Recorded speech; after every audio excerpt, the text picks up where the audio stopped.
Here's today's Debunktion Junction, and probably the last of the Debunktion Junctions as I have to return to Canada, and COP28 is almost over, and the fight will continue from home.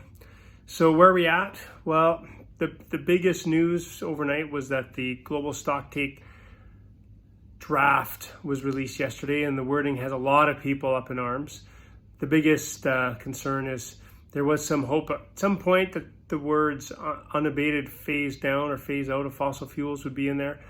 They are not in there. There is the words reduce fossil fuels, but there's also a big weasel word in there, could, and could also, of course, means could not. So that's big concern.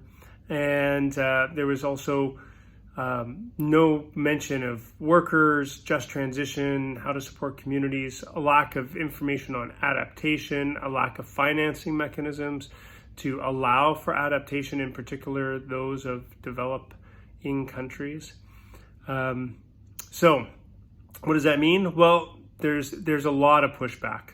The EU has stated they may walk out, which means no agreement at all.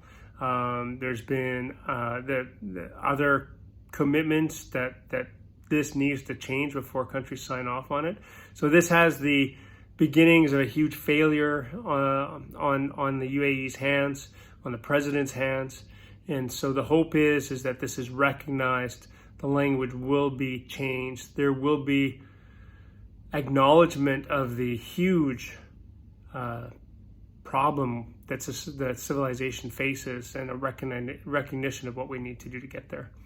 So here's hoping that by the time I get home, there'll be better language, and talk soon, everyone.